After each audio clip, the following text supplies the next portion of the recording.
Have you found your family in a discussion, this could be extended family or friends, over should Christians be letting their kids go out trick-or-treating? There's a difference between celebrating Halloween, maybe not. It's a fine line. It is a fine line. And it's a discussion that we've had in my family because my kids, I adopted them when they were 8 and 11 and they had celebrated Halloween up to that point. And so we've had those discussions every year. Okay, well, that's what we're going to look at today. And then we're going to get into the darker side of really what is the spirit behind Halloween as we dive into the layers of the dark side.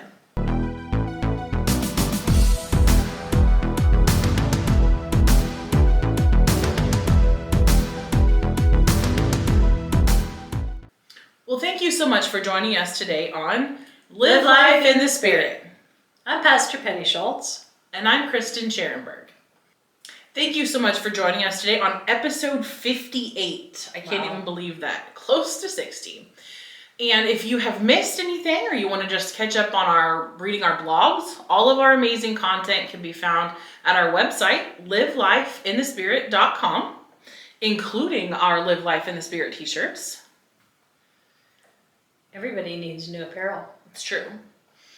And then we are on YouTube, Rumble, and many of the podcast feeds like Spotify, iHeartRadio, Apple Podcasts, Google Podcasts, Podcaster. And then we also have content on TikTok, Instagram, and X, formerly known as Twitter. And that segment's called Get Real. And those are short, fun little clips or just interesting, hard-hitting points. So definitely check that out. Mm-hmm. Get Real is for real-life situations that we deal with all the time. It doesn't take a whole hour to talk about. We can do it anywhere from 3 minutes to 10 minutes. Up to about 10. Mm-hmm. Yep. Well, today we thought that we have had some feedback. People wanted to hear more about demons, curses, the dark side. And we thought, well, what better week to do it than on Halloween? So we thought we would just kind of jump right in. This can be a really touchy subject. It can. And we get that because, you know what, even when I was growing up, I don't know, my folks did it, and we did it. So it was not that big a deal. You ran around to all your neighbors in the country, and they gave you candy. That was basically it. And your grandparents and all your adopted grandparents, oh, you're so cute in their outfit, you know. Right. And we liked it because we got to, when we went to my grandma's the last stop, then we got to hand the candy out to people. We thought that was pretty cool. Yeah. Well, and we celebrated it. And when I was young, we were in Kansas City. And so you drove to the places of people that you knew. And then there were a few areas that would kind of set up community things that you could go to. So that was different. When we moved up to Nebraska, I was in a smaller town. You just walked, and that was a whole new experience. Well, when I grew up, people didn't really decorate. I mean, maybe they had a jack-o'-lantern or they'd have maybe a poster up or something. I mean, but people didn't go all out. No, I remember fall decorations. Yeah, but not specific to Halloween. No. So then fast forward a little bit to then when my kids, now I have millennials, when they were growing up, well, of course, we did the Halloween thing because, I mean, I did the Halloween thing when I was growing up. We were out in the country, so again, we were driving around, but we would go to the small town that was close to us, and we only went to certain places. I mean, just 'cause. But I had sister-in-laws who were dead set against it because, you know, while they went trick-or-treating, then is what they were influenced with, you know, it was like it was totally wrong. And I remember really struggling with that because, well, the concept, I mean, yes, we didn't do anything with the dark side. We didn't dabble in any of that. Didn't allow the kids to even watch horror flicks or anything. So then I started for Sunday school. The kids wanted to have Halloween. I had church people wanting to have Halloween parties. And I said, you know what? How about we do All Saints Day parties? And so we did the same thing, but we were focusing on, they had the games, they had the food, they had the, you know, all this stuff, but we were focusing on the saints and what it means to be a saint as opposed to the dark side. Well, and tons of churches in my neighborhood did trick or trunk or trunk or treat, and they would, most of the time, they would have God or Christ themed little prizes or different things throughout, you know. But again, games and food, and there was always a cakewalk and that kind of stuff. But as we're going to kind of learn, Christians and Christianity kind of trying to Christianize something that was pagan. That's pretty common. We've heard of that about lots of different things, and this is no different. Which then begs the question to wrestle with. Or to live in the world, but not of the world. Right. But if we know that we have like all these kids and a chunk of the community celebrating Halloween, and we want to get out a gospel message, that's a perfect time to do it. So like you said, with the trunk or treat, or I had a pastor who, instead of handing out candy, or she'd hand out a piece of candy, but she had gospel tracts. That was back when there was cassette tapes. Most people don't know what that is. You know, it's like archaeologists are digging up 8 tracks and Google it. It was a thing, really. I still have some. But so anyway, it's just that whole thing of how do we look at that from a Christian standpoint? If we can be sharing the gospel message during that time, thwarting the evils, the darkness, is that really a bad thing? Right. And what are the dangers? What are the things we need to avoid or be careful of? Because it is a holiday that it is steeped not only historically, but even currently in some pretty dark things. And then you look at, again, what it has become. Like I said, what it was when you and I were kids, and then when our kids even was compared. And I remember when the youngest was starting to get up there. I mean, the decorations were so much more, and it was really dark and really scary, and people would purposely try to scare the living daylights out of the kids, handing out the candy, you know. Right. And that's not what it's about. No, and I remember my grandpa, he was a big trickster, and he liked to do jokes and pranks on Halloween, like in their little small town. But it wasn't terrifying. It wasn't like, gory. And no, he liked to, they would have like I just wrote the last name of it. Like a pumpkin head and straw, like a... Scarecrow. Thank you. Ichabod. Scarecrow. That's the word, scarecrow. You can cut that part out. Especially on the brain.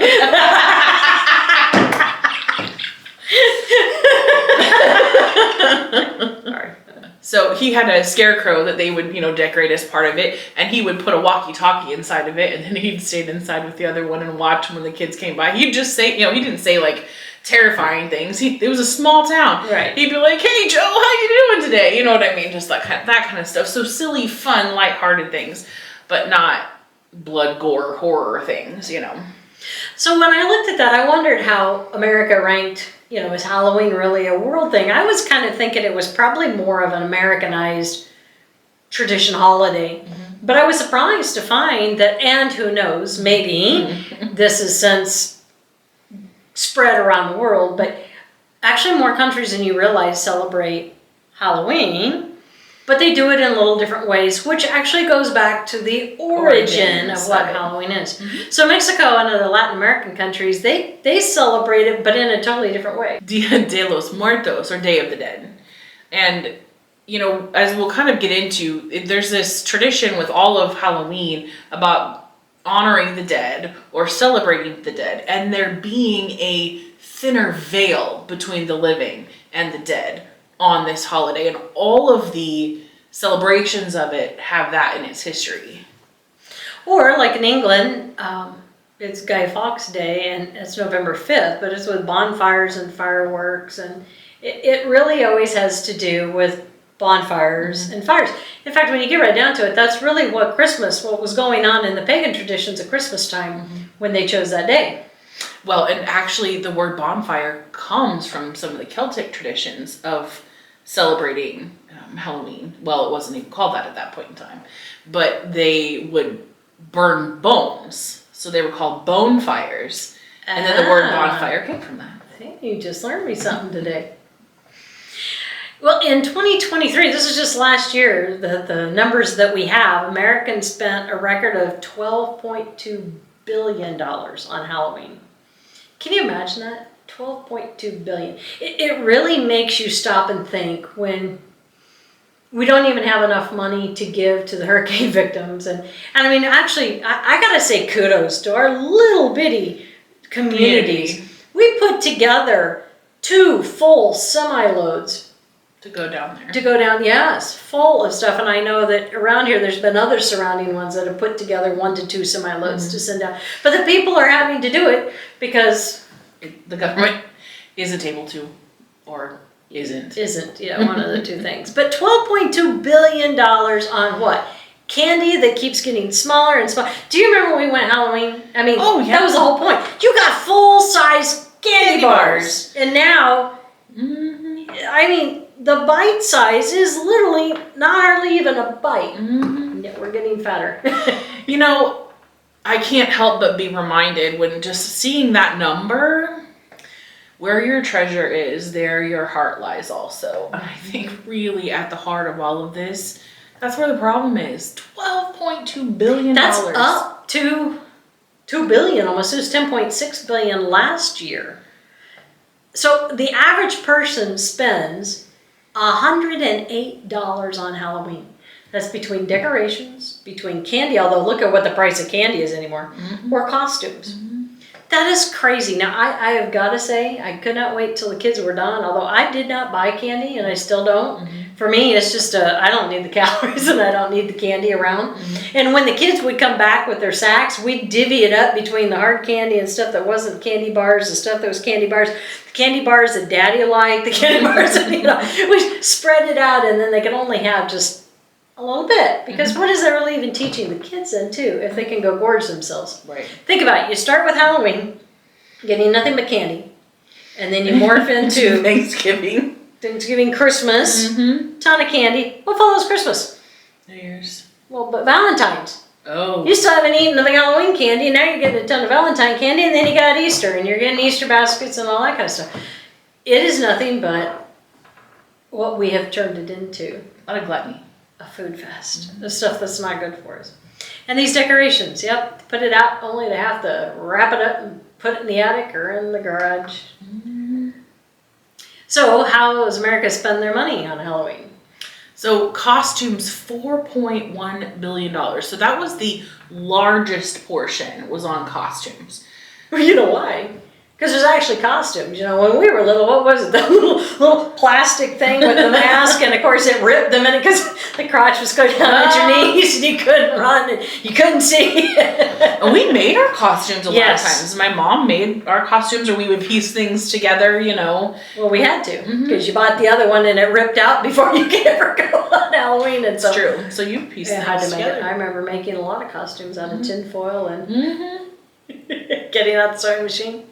So candy is $3.6 billion.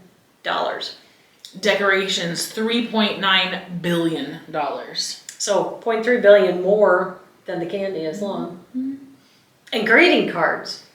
That blows my mind. $0.5 billion on greeting cards. Nobody does greeting cards anymore. But yeah, we're spending $500 million on Halloween greeting cards. That's interesting. So I wanted to talk, we're talking about controversial stuff. So we're talking about, do you let your kids do Halloween? Do you not? Do you participate as a person by handing out candy or not, or gospel tracts, or pencils with Jesus loves you on it, or whatever? There's some cute ones with flashlights that say, Jesus is the light of my life, or something like that, shine in the darkness. But there's some other things. Let's move it to maybe some of the older kids, and younger ones too, and even adults. But what do we watch that may be borderlines, and I would say more than borderlines, on the dark side, but has been very popular? Well, there's a book series called Harry Potter. This is a touchy subject because I have and own all of the books and the movies, and I like them. But I will say, as the kids got older and the story went on, it's certainly dark. I mean, talk about splitting someone's soul into pieces and spreading it around the world in order for him to be immortal. That's the ultimate thing, yeah. But just the sorcery in itself. Now, I know some people come back and say, "Oh, you hypocrite! You have magic to the Gospels." Well, it's magic with the G, not with the C, not with the K, and it's just illusions, and it just helps tell the story. It's not actually magic. I don't have any magic ability, nor would I want it. Right. Because the Bible talks very strong. against about that. the dangers of it. But it doesn't just say, it says magic arts along with sorcery, along with divination, Right. along with all that stuff. Well, what is Harry Potter? All of those things. You know, and I'm not being all holier than thou. To be honest, I think I was kind of that in between. I never got into Harry Potter, and so I have a lot of friends that are, but it just was not my thing. It wasn't my jam. I watched some of the movies, and they're like, I don't know. Books are way better. And I've heard that. But so, okay, what is Harry Potter? The influence is what I'm getting at. Right. So it has sold more, this was of last year, 600 million copies worldwide, making them the bestseller book series in all of history. That's significant. And that does talk about its influence and its spread. So just the films alone, what have they grossed? $9.58 billion worldwide. And then the media franchise, now this is from 2016, but Harry Potter franchise was estimated to be worth $25 billion. And we're talking influence. How many languages is it translated into? 85. That is very significant. We've spent many shows reiterating the fact that America, Western culture, has such an influence on the world. What are we putting out there?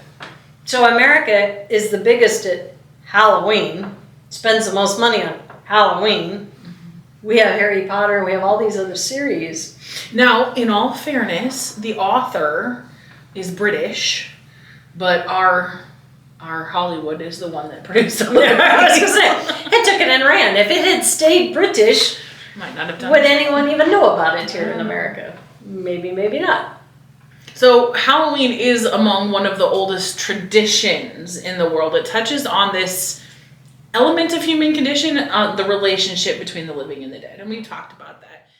It evolved from all these ancient rituals, which was talking about the transition from summer to winter, which is kind of associated with transformation, and that's still a central theme of the holiday. It's about going from the living to the dead. Everything goes dormant in the fall and into the winter, and so it follows the harvest, and it follows that time of year, but it goes much farther than that. Well, and then we have the solstice, and that's why these people, you have the summer solstice, which is all about fertility and where your Easter bunny and all that stuff comes from.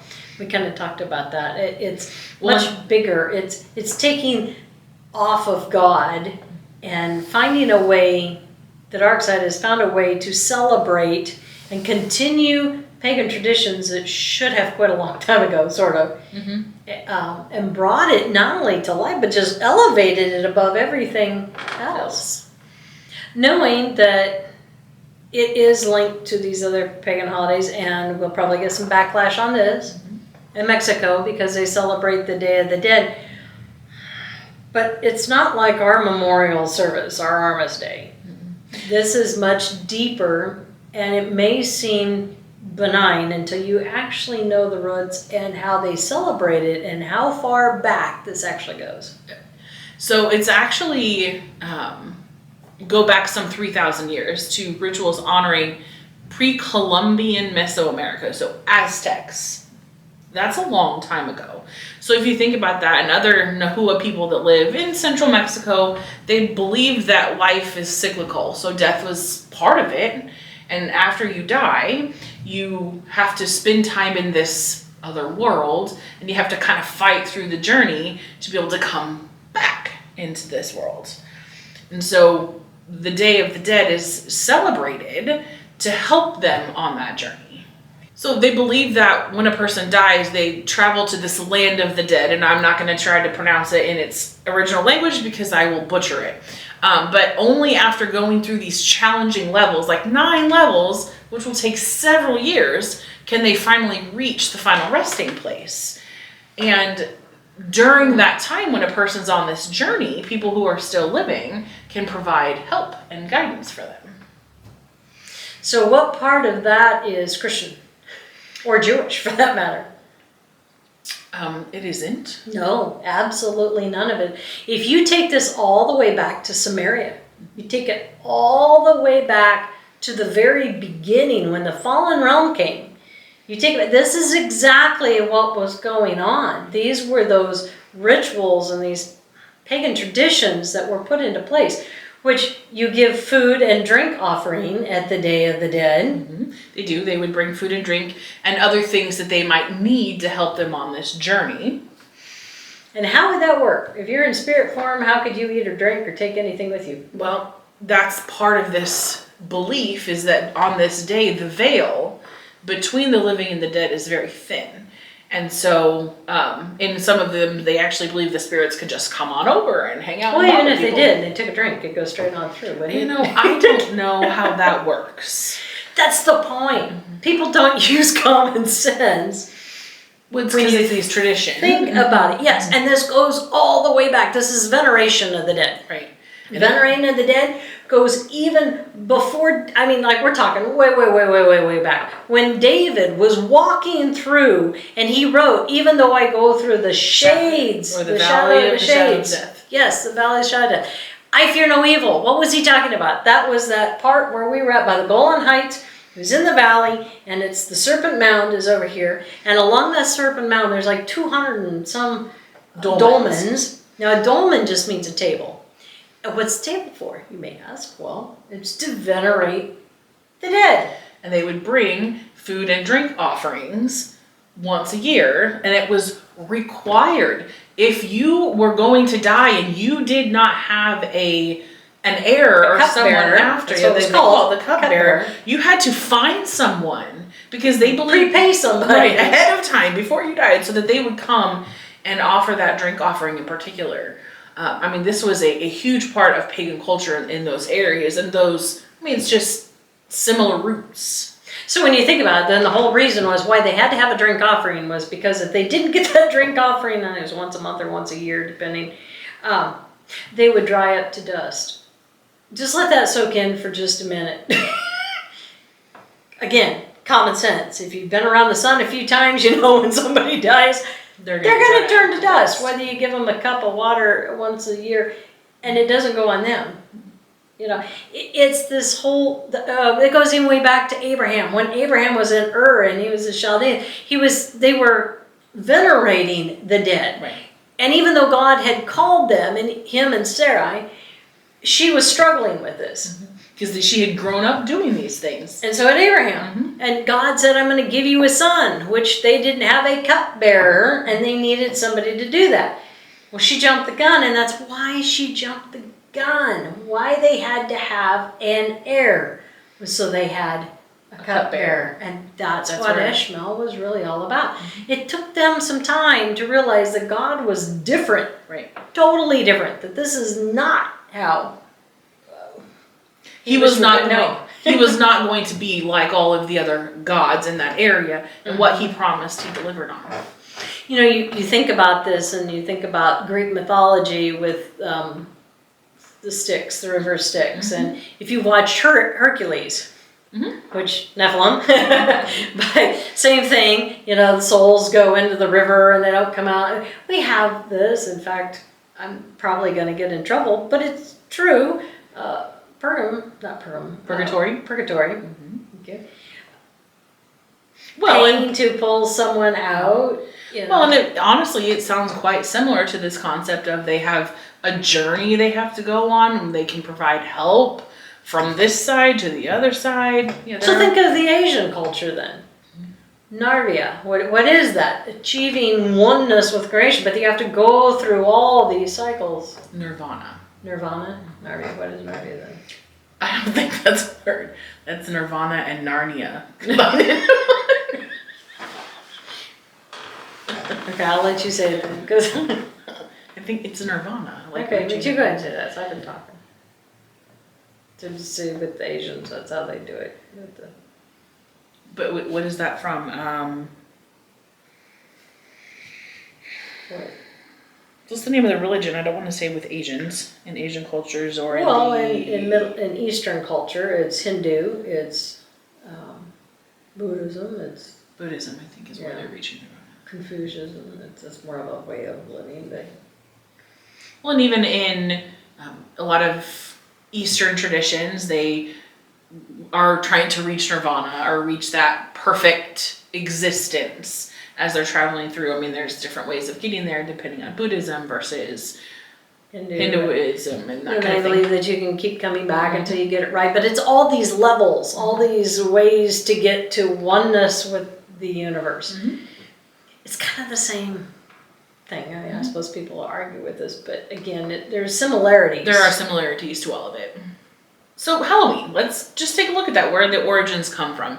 So our traditions in the West date back thousands of years to this festival of, it looks like Samhain, but that is not how it's pronounced. It would be Suwin or Suween or Samhain. And I am not going to try to guess which one is right. But those are the different pronunciations I saw in researching it. Not everybody agreed.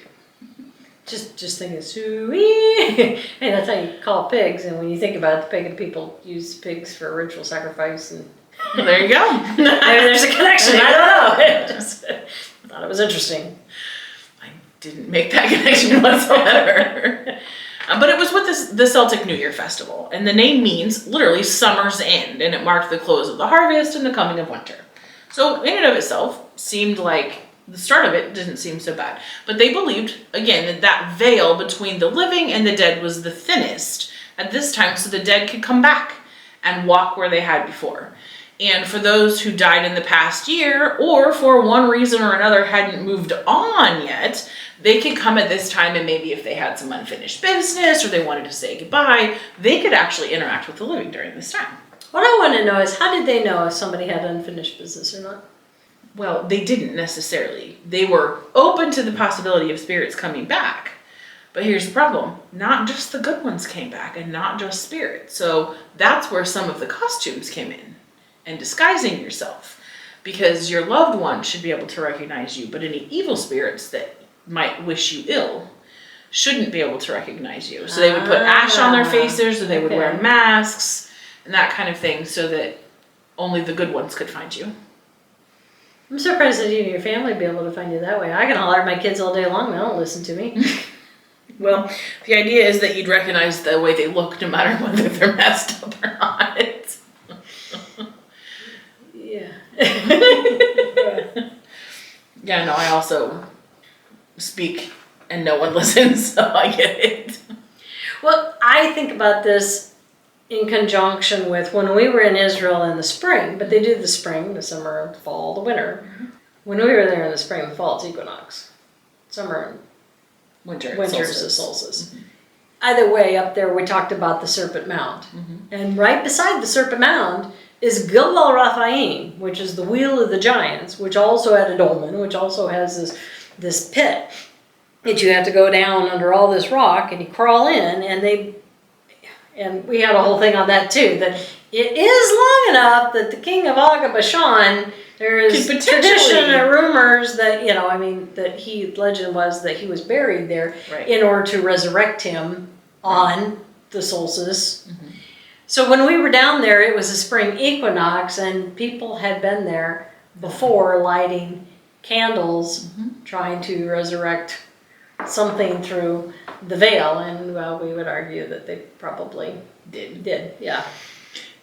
And we're going to get more into this as we keep talking about that, but that's why we have to be careful, because these are not just ancient traditions that nobody believes in anymore. These are not just things of what used to be, but there are people still very much in practice of some of these things today, and so we have to be careful.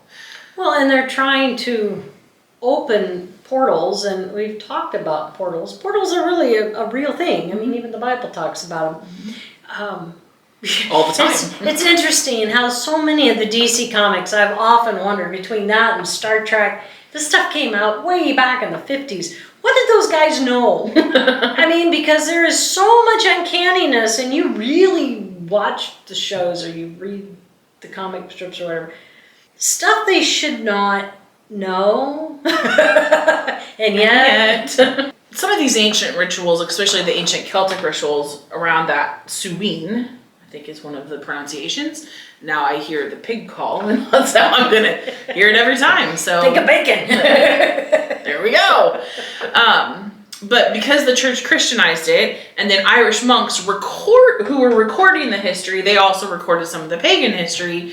They wrote down some things, but they wrote down more of the Christianized Western versions of it. So what we do know, though, as we talked about, they felt like this was a time of year when spirits could just kind of pass back and forth. And so they would cause trouble, they would damage crops, do that kind of stuff. But they felt like it made it easier for the Druids or the Celtic priests to make predictions about the future because they had access to the other world. So for people entirely dependent on this natural world, the prophecies kind of became a source of comfort during what was going to be a long, dark winter. So they hung on to this. So again, you can talk to the other side and you can find out what might happen. None of this is good. You got to be careful. Ask Balaam. You got to be careful where you get your information from. Well, very much so. Are they hearing in their own head? No, they are hearing from the other side. But it's allowing the avenue for that to come in. Right. And so having your kids dress up and run around and get candy, well, that in itself is not what's the evil dark side. It's participating in that spiritual energy, participating in, and they don't usually typically stop there. Now, little kids, for the most part, do, but okay, my husband and I, we actually finally were going to have a chance to go on a date night. I haven't been able to do that in months. You did good to go on vacation. We get to go on vacation. But other than that, no. To go on a date, no. To go to a movie, no. So we thought, all right, we could finally do that. Would you know there was not one movie really that we could go see that was playing even in, and we're talking a pretty big metropolis of a town. Mm-hmm. It was all horror flicks. And when I say horror, I mean horror. Right. And even Hocus Pocus. I don't know if you remember that. I mean, I loved it when it first came out, the first one. It was funny and everything. But then then the second one came out. And I'm like, oh, wow. This is taking it to a whole nother level of dark. And when I started watching Hocus Pocus with the kids, I was picking up on stuff. The first time when I watched it, it was funny and, it was like Bette Midler, right. Kathy, can't think of her last name, but it was cute. And yet. Yeah, and yet, that's just it. And that's where we're at. This is talking about these worldly spirits made easier for the Druids and the Celtic priests to predict the future. That's another big no-no. We're not supposed to go to soothsayers. We're not supposed to go and ask, because where are they getting their information from? Right. The other side has information. They're going to give you information that's correct sometimes, but it might not. Like, you got to know what your source. You got to know your source. So with the ePod, with God, this was back, so we'll go all the way back to David's time, because that's what we're talking about when he's talking about the shades of the shadow of death. Okay? They had the ePod that had two pockets inside, and one was the Urim and one was the Thurim. They're two stones. Mm-hmm. And when they wanted an answer, the priest would stick his hands in his pocket, and if the Urim heated up, that meant yes for the answer. If the Thurim stood up, that meant no. And David would go and ask. I mean, he prayed about it, but if he wasn't feeling peace in his soul, he would go to the high priest. The high priest would ask God, and those two things would happen, one of the two. Mm-hmm. All right, when Saul, which is before David, when he becomes the first king, Israel is told, you do not go to these pagan soothsayers. That's why you had to go to the high priest, right, who is in connection with God. Saul, though, does something a little interesting. Yes. After Samuel dies, he wants to know if he should go into battle or not. And he goes to the witch of Endor. Now, she was a soothsayer. But she wasn't just any soothsayer. She had a necromancy pit. So again, worshiping and venerating the dead. This is not just a ball. Right. We're talking major stuff here. This was calling up the dead. And she knew that she didn't always know which spirit, and they weren't always good spirits. Mm-hmm. And of course, if you know the scripture, then you go in and Samuel was brought up and he wasn't happy. And I've struggled with that. Was it really Samuel? Mm-hmm. or not Samuel, but I think it was because he had a message from God, which proves that God can still override anything. But the point is, nobody should here on this earth be able to have that kind of power and be able to do that. And it is not of God to be able to do that. So this gets into fortune telling. This is part of that sorcery, the soothsayer. This is probably going to hit another touchy subject, because I know very well-meaning Christians who have actually dumped money into going to fortune tellers, who, if they knew the fortune, they shouldn't have to be in business, right? Wouldn't they always be winning the lottery? Would they never be caught in a hurricane or have their house leveled by a tornado? Or it is not of God. Right. It is not of God. The answers they give you, they're either because they're very good people readers and they've gleaned it from you and your personal life, or they do know things. You go, how could they know that? They couldn't know that. Well, again, something is talking in their ear. And you read that about Paul. Paul happens to be going into, just right off, I can't think of the town, but anyway, he goes in and there's this young girl who has a spirit in her, who's making a lot of money for her owner. She's a slave. I feel sorry for her. She doesn't really have a choice. Right. But the spirit that's inside of her is telling everybody's fortunes, and they're raking in the cash. But the spirit has to acknowledge who Paul works for. Right. It can't help itself. What's inside of the girl is reacting to what's inside of Paul. Right. And even the demons have to acknowledge Christ as Lord and Savior. And he says that. I know who you I know who you. And he keeps following. This gal follows him for days. He leaves her alone at first. Finally, by the third day, he says, enough, come out of her. And the spirit has no power. Right. It has to leave. Well, that did not go over too well. No. Because now they lost their soothsayer, their fortune teller. Yep, they lost their cash cow. So the Bible is full of these instances that it is real. This is not made up, but there's a reason why we're told to stay away from it. And we talked about druids. So we talked a little bit about the druids as being part of this. They would build these huge bonfires or bonfires. They would gather, they would burn crops and animals to sacrifice to these Celtic deities. And then they would, and then again, sometimes they were wearing the costumes and whatever to protect themselves. But during these rituals, they wore costumes of animal heads and skins, and they tried to tell each other's fortunes. Imagine that. There is something with the druids that is really, really dark and really deep, and most people are like, you know. In fact, even Spaceballs made fun of the druids. I didn't know she was Druish. Right. You know, or the ding, ding, ding, ding, ding, ding, ding, ding, you know, make it. The problem is when you really know more about the Druish religion or whatever you want to call them, they can put on curses, and the curses are real. And I can say this from firsthand, because the first time I went to Israel, we went up to the Mount of Carmel, where Elijah slayed the 3,000 priests of Baal. Right. And as we were going up, this guy was like a monk. He was in a priestly outfit, and he had all these beads. Now, this was like the first day that we were in Israel. Mind you, we had not been to shops, not been, you know, and not knowing what things cost or all this stuff.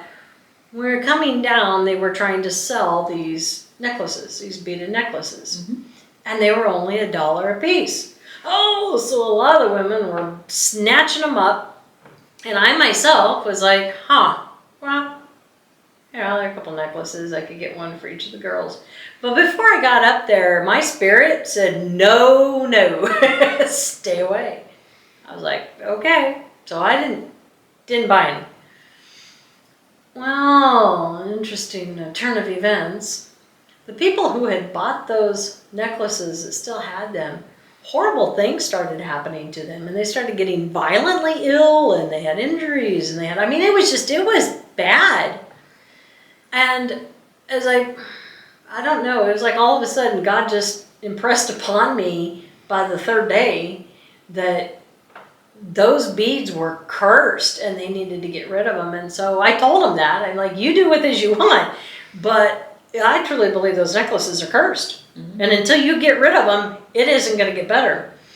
And actually, every one of them tossed their necklaces, and guess what? They got better just that quick. Whatever it was, because they'd been having a run of bad luck, and just, you name it, and it just, like, on the spot. Even people who were violently ill on the spot started being sick. Yeah. And if you look and you know anything about Bohemian Grove, and you know about the cremation of cares, that is all done by the Druids and the sacrifice. And it's deep dark. And it's dark. And it's happening today. Yes. So in the redwoods of California. And we'll get into that it's not even just in the redwoods of California that it's limited to. So from the Irish monks, I said that they were the ones that have written, and that's where we know a lot of the traditions from more the Western side of things. And so they would gather, they would feast, they would drink, but again, they were just aware of this thin veil that it was happening and that otherworldly visitors could show up to the party. And so departed loved ones were actually expected. They were welcomed. Favorite foods were left out. And that was originated as early as 2,000 years ago. So like this, even in the Western side of things, has been going on for a long time. So many other kinds of spirits, though, could also show up. And so that's elves, fairies, wee folk, sprites, and dark energies. Sounds familiar. And it makes you wonder about the whole alien. We know that we're going to have a show on that probably sooner than later, but it's demonic. Mm-hmm. It's the biggest deception out there. It's not aliens. They're spirits. Mm-hmm. And anybody who's met them and talked with them will tell you it's demonic. Right. And we've even seen that on cave walls. We've seen that the Native Americans talk about the Anunnaki, talk about the Rephaim, the Nephilim that come through the portals, the veil. The Legend of the Crystal Skull. Yeah, they got those images from somewhere. Mm-hmm. Most of the stuff that's out there was not just conjured up in somebody's brain. So I know we've talked a lot about this, but so this Christianization of it has happened slowly. And again, I think God, we've talked about God can use anything. And as you're trying to get people to come into what you're doing, if you can take something that's familiar and a practice that they're already like used the old to, bar pub songs, and turn them into hymns. That's right. Take the tunes. That's right. So then that's part of what's happening. So, I mean, it's well established. So Pope Boniface IV set the 13th of May as All Saints' Day or All Hallows' Day, a feast to celebrate those saints who didn't have their own day. Well, and that's a discussion for another day, but that was actually the end of some Roman things that were happening. That date was picked for a reason. But then in the 7th century, when he consecrated the pagan temple of Pantheon in Rome to St. Mary, so that's when all of that happened. But then in the 8th century, Pope Gregory III moved it to the 1st of November. And there's a lot of discussion among scholars about why he moved it. But the thought was he wanted to make it be to celebrate something good, to take away from some of the evil or darkness that was happening on the 31st. Because if you made All Saints' Day on the 1st of November, then All Hallows' Eve would have been on the 31st. And that was, again, to prepare for All Saints' Day. So what does the scriptures have to say? We can argue all we want about how much you are plugged in. Right. Or not plugged in. But Paul says in Ephesians 5:11, take no part in the unfruitful works of darkness, but instead expose them. It's kind of why I like, if you're going to give out, instead of candy, give out the little flashlights that say Jesus is the light of the world and shine in the darkness, It's exposing that. And I guess if anything else, talk to your kids. Talk to your grandkids. Talk to your neighbor kids about, you're going trick-or-treating or whatever, but let them know that there is a God that's bigger than what's going on around, and that, yes, they need to be careful, very careful what they get into. So Galatians 5:19 through 21 says, now the works of the flesh are evident, which are adultery, fornication, uncleanness, lewdness, idolatry, sorcery, hatred, contentions, jealousies, outbursts of wrath, selfish ambitions, dissensions, heresies, envy, murders, drunkenness, revelries, and the like, of which I tell you beforehand, just as I told you in time past, that those who practice such things will not inherit the kingdom of God. So basically everything that you just read right there in those 2 verses sums up Halloween, doesn't it? There's quite a bit of that on there, yes. Not good. Not good. Well, no. And the consequence of that will not inherit the kingdom of God. Because if you're doing that, your heart's not in the right place. Right. If you were engaged in all these, or just most of these practices, some of these practices, I mean, you're not of God. Mm-hmm. You're of the dark side. Right. And we know that we bring this out because for a lot of people who have come out of the satanic occult, who have come out of many cults, the sacrifice is real. It's terrible. The things that are done to not just adults, but innocent people who are drug in, to children, to even newborns. I mean, it is, if you knew the horrors of what really took place, and they do a lot of this on the equinox and the solstice and Halloween, and there are different times that they believe that veil is not just so much thin, but that's when they can gain more power. Right. And so they take advantage of that and do those unspeakable things. And that is the black magic arts. That is the stuff that goes beyond nightmares. Mm-hmm. While it might seem like we're poo-pooing on kids going out and having candy and dressing up, it's understanding that you have to be careful, because the more you invest in it and the more things, and if they're dressing up as superheroes and going out into the neighborhood and getting candy, Disney princesses, right, those kinds of things.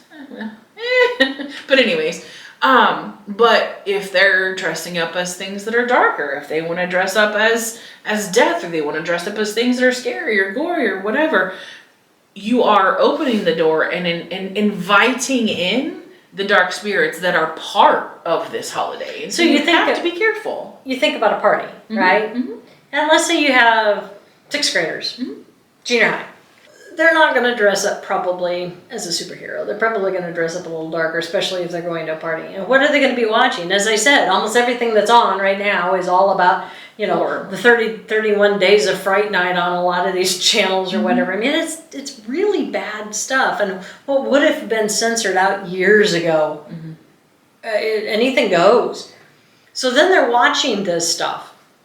And then when you're at a party, well, what might you dabble in? Well, Ouija boards are still the #1 avenue to get people to open the door. Mm-hmm.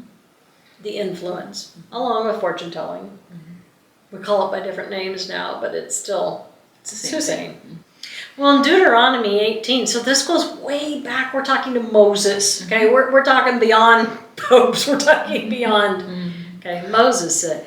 God tells him, he says, when you come into the land which the Lord your God is giving you, this is to the Israelites, you shall not learn to follow the abominations of those nations.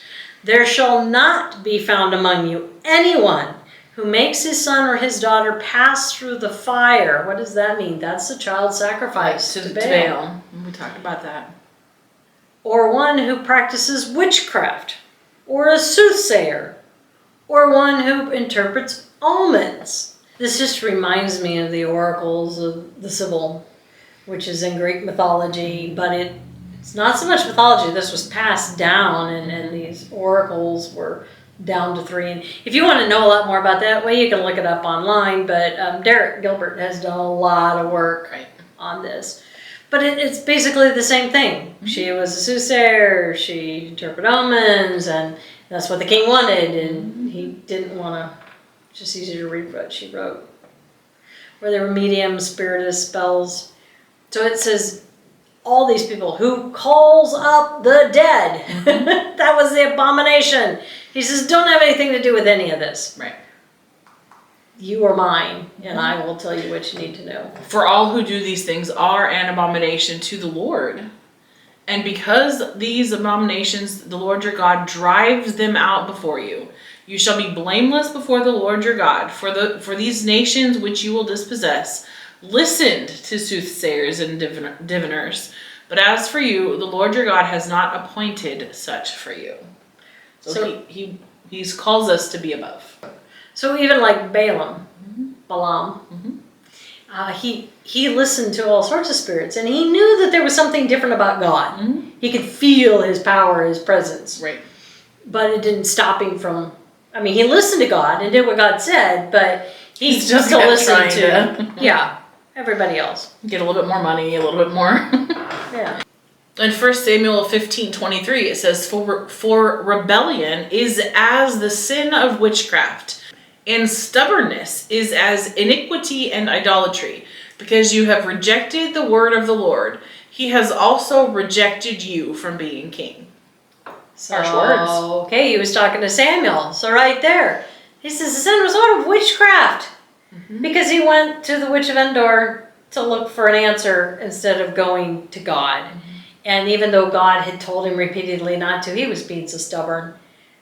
So in a sense, he was practicing idolatry because he's talking to Samuel, which, whether it's Samuel or not, he's talking to someone else other than God for the answers. And that's when he gets rejected from king, and then that's when he dies, and because even the witch tells him he's going to die, and then David becomes king. Mm-hmm. I love this because it can feel overwhelming at times, and especially we don't want to take light, because if you are finding yourself as a victim of witchcraft or sorcery or Satanism, any of the covens that are out there, witchcraft I think right now is on the biggest rise because they have tried to rebrand it and promote it differently. Mm-hmm. That, they don't do spells, they don't do this, they're just all about, climate change has been their biggest friend. It's all about climate. However, if you get on any of their sites and you watch it, we don't do spells, but within the third page or 5 minutes into it, they're already showing you how to make your own little box for your wand and the spells that you can make. Just like Satanists, they'll tell you, no, we don't worship Satanists, or Satan, or why is he in your name? They'll tell you this whole thing, but by the third page, they're completely blaspheming. The whole thing is all about blaspheming Jesus Christ. Right. A leopard does not change its spots. They can say whatever they want, but don't you love it?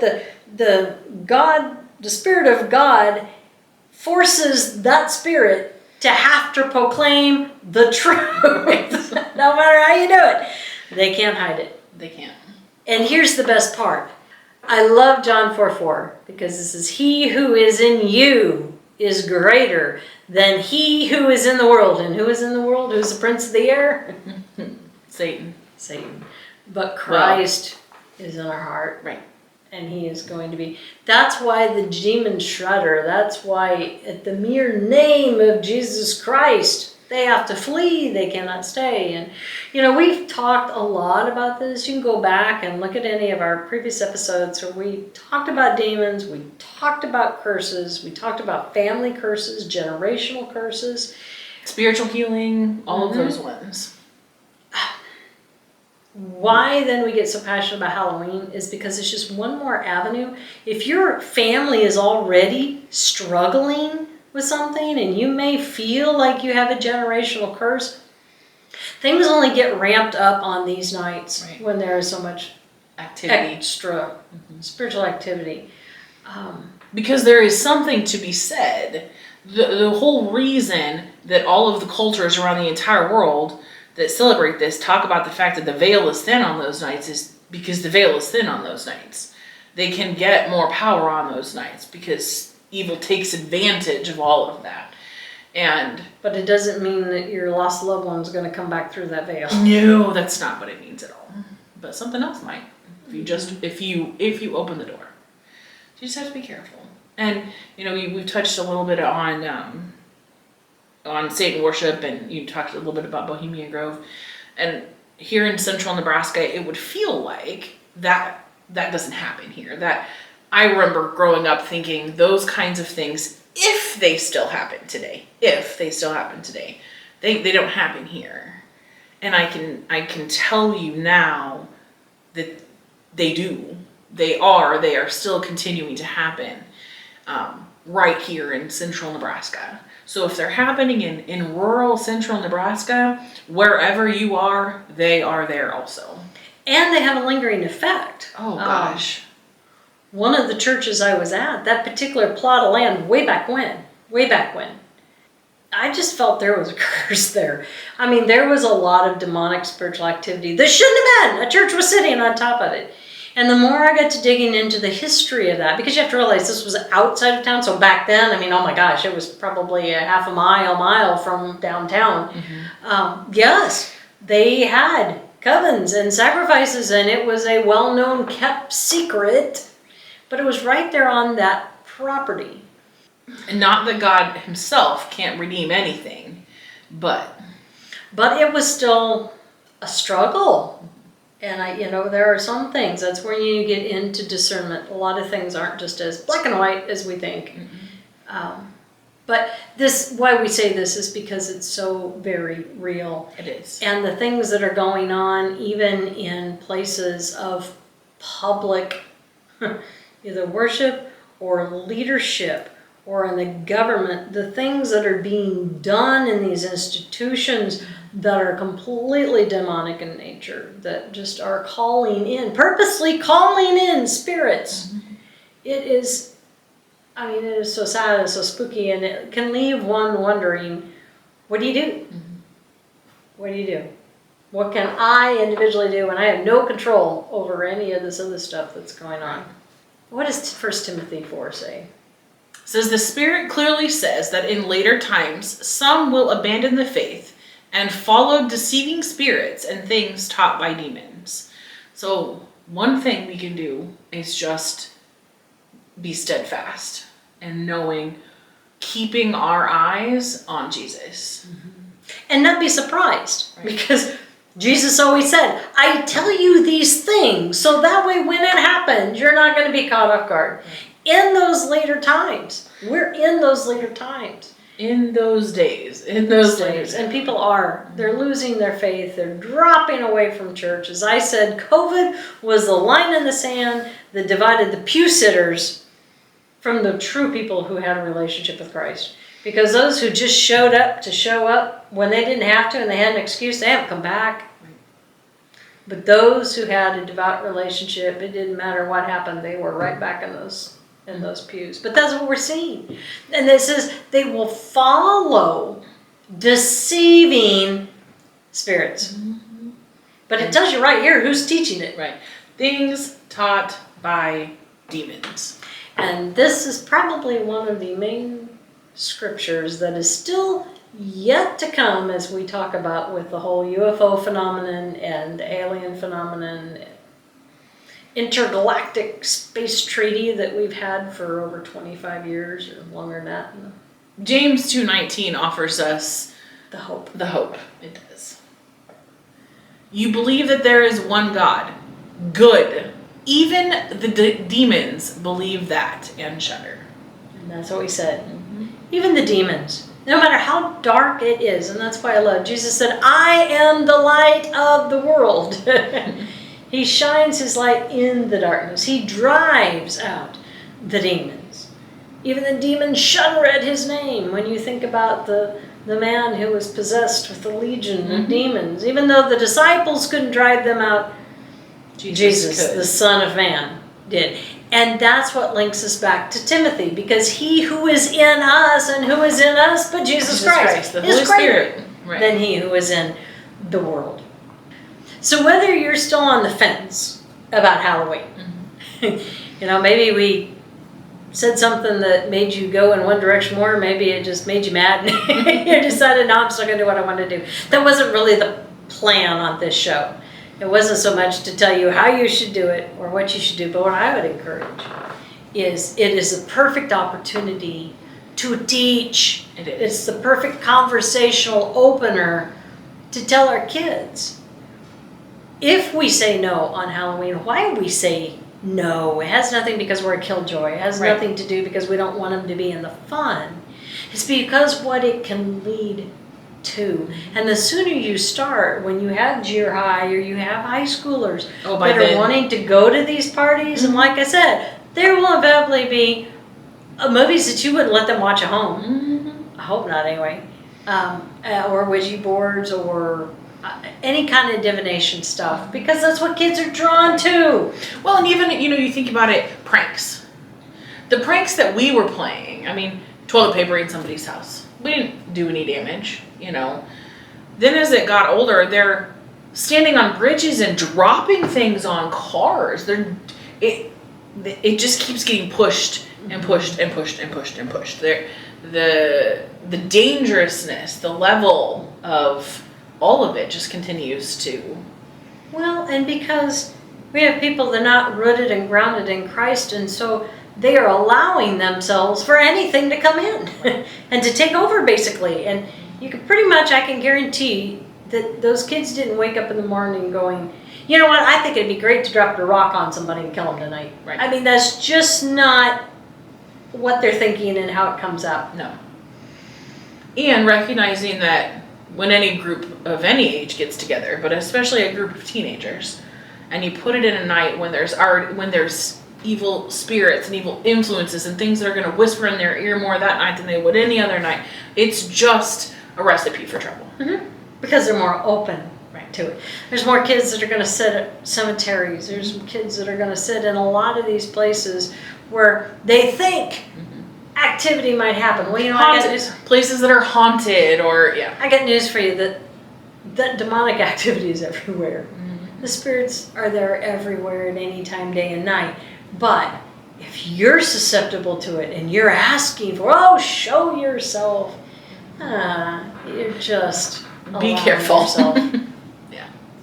So again, whether you decide to celebrate Halloween or not, that's totally up to you. But you can't say, we didn't tell you. And we hope that somehow, that through this holiday, you can tell them about the gospel of Jesus Christ and shine the light in the dark night. Until next time. Shalom.